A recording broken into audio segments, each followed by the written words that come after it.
৭১-এর মুক্তিযুদ্ধ বড় নাকি ২৪-এর অভ্যুত্থান, এমন প্রশ্ন যখন স্মৃতিসৌধে শ্রদ্ধা জানাতে আসা রাজনৈতিক নেতাদের কাছে, তখন তার উত্তরও এসেছে নেতাদের থেকেই।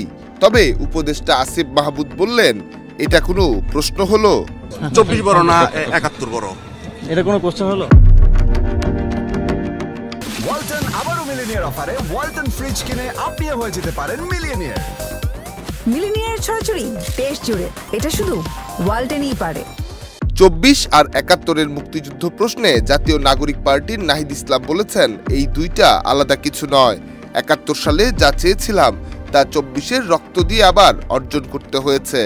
এছাড়া যারা এই দুই জায়গাকে বিপরীতে দাঁড় করাতে চায় তাদের উদ্দেশ্য অসৎ। ২৪-এর গণ অভ্যুত্থানের মধ্য দিয়ে ৭১-এর যে স্পিরিট সেটি পুনর্জীবিত হয়েছে। যারা এটাকে আসলে পরস্পর বিরোধী বা মুখোমুখি করে দাঁড়া করাচ্ছে তাদের উদ্দেশ্য অসৎ। অন্যদিকে বিএনপির মির্জা আব্বাস বলছেন, ২৪-এর অভ্যুত্থান হয়েছে, স্বৈরাচার পালিয়েছে, তবে দেশের দ্বিতীয় স্বাধীনতা বলে কিছু নেই। অনেকে বলে দ্বিতীয় স্বাধীনতা, আসলে আজকে স্বাধীনতা দিবস প্রমাণ করবে দ্বিতীয় স্বাধীনতা বলে বাংলাদেশে কিছু নাই। স্মৃতিসৌধে শ্রদ্ধা জানাতে এসে উপদেষ্টা আসিফ মাহমুদ বলেন, ৭১ জন্ম দিয়েছে আমাদের, ২৪ ১৯৭১-এর স্বাধীনতাকে রক্ষা করেছে। বক্তব্যের শেষে এক সাংবাদিক প্রশ্ন করেন, ৭১ বড় নাকি ২৪? এমন প্রশ্নে উপদেষ্টা আসিফ বলেন, এটা কোনো প্রশ্ন হলো?